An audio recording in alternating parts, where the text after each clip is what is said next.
بربادی کا سبب ہے۔ کہتے ہیں بنی اسرائیل میں ایک شخص کو اختیار دیا گیا کہ تیری زندگی 100 سال ہے اور اسے بتا دیا گیا، تو اس نے سوچا کہ 100 سال میری زندگی ہے تو میں نیکی اور اچھائی کی تکلیف کیوں گوارا کروں، اللہ کی رحمت کے دروازے کھلے ہیں، 90 سال بھر کے بھرپور گناہ کی زندگی بسر کرتا ہوں اور آخری 10 سال توبہ کر کے نیک بن جاؤں گا اور پچھلے گناہوں کی تلافی کر لوں گا، جبکہ مجھے پتا ہے کہ میری زندگی 100 سال ہے۔ تو 90 سال بھرپور اس نے گناہوں سے زندگی بسر کی۔ جب 10 سال اس کی زندگی کے باقی رہ گئے تو اس نے سوچا کہ اب مجھے توبہ کرنی چاہیے، تو پھر اس نے خیال کیا کہ اتنی بھی جلدی کاہے کی ہے، ابھی 9 سال اور میں گناہ کر لیتا ہوں، آخری 1 سال نیک بن جاؤں گا اور توبہ کر لوں گا۔ تو 9 سال گزر گئے، پھر 1 سال باقی اس کے پاس رہ گیا، تو اس نے سوچا کہ کون سا توبہ کا دروازہ بند ہو گیا ہے، تو 11 ماہ گناہ کر لیتا ہوں تو 1 ماہ قبل میں توبہ کر لوں گا۔ تو وہ 11 ماہ بھی گزر گئے، پھر خیال آیا تو سوچا کہ میں 29 دن گناہ کر لیتا ہوں اور 1 دن قبل توبہ کر لوں گا۔ گناہوں کی لت پڑ گئی تھی، دل سیاہ ہو گیا تھا، توبہ کی طرف رجحان ہی پیدا نہیں ہو رہا تھا، تو پھر 1 دن باقی رہ گیا، تو پھر کہنے لگا ابھی یہ کر لیتا ہوں، یہ کر لیتا ہوں، حتیٰ کہ اچانک موت نے آ کے اس کو دبوچ لیا اور توبہ کی توفیق نہ ملی۔ تو جس کو یہ پتا ہے کہ میری زندگی 100 سال ہے تو توبہ کو مؤخر کرنے سے دل کی سیاہی اس قدر بڑھ جاتی ہے کہ اس کو توبہ تک آنے نہیں دیتی، اور جس کو یہ بھی نہیں پتا کہ اس کا اٹھنے والا اگلا قدم کہاں ہے، تو وہ کس وجہ سے اپنی توبہ کو مؤخر کرے۔ تو یہ موت کی تیاری ہے کہ ہر لمحہ اللہ کے حضور پیش ہونے کے لیے تیار رہے کہ نہ جانے اٹھنے والا اگلا قدم کہاں ہے۔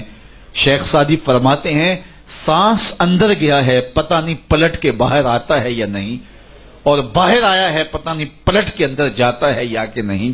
موت زندگی کی کہانی اتنی ہی ہے۔ الذی خلق الموت والحیات لیبلوکم ایکم احسن عملا، اس نے تمہیں زندگی اور موت اس لیے دی، وہ پرکھنا چاہتا ہے کہ آخرت کے لیے اچھے عمل کون کرتا ہے۔ تو میں اور آپ دیکھیں کہ ہم کس جگہ پہ کھڑے ہیں۔ آج ہمارے پاس وقت ہے، کل نہیں ہوگا۔ کل کا پچھتاوا اس سے بہتر ہے کہ آج کا پچھتاوا، اور آج کا پچھتاوا ہمیں توبہ کی طرف لے جائے گا۔ کل کا پچھتاوا سوائے حسرت بڑھانے کے اور کچھ نہیں ہوگا۔ تو اس لیے کثرت کے ساتھ موت کو یاد کرنے سے ہمیں توبہ کی توفیق بھی نصیب ہوگی اور ہماری آرزویں بھی قلیل ہوں گی۔ حضرت یعقوب علیہ السلام نے اسرائیل سے وعدہ لیا تھا کہ میری روح قبض کرنے کے لیے اچانک نہیں آنا، پہلے کوئی قاصد بھیج دینا تاکہ میں موت کی تیاری کر لوں۔ ویسے اللہ کے نبی کے دامن پہ گناہ کا ایک دھبا بھی نہیں آ سکتا، اور وہ ہر لمحہ تیار ہی رہتے ہیں، لیکن اس کے باوجود تعلیم امت کے لیے بہت ساری چیزیں ہوتی ہیں۔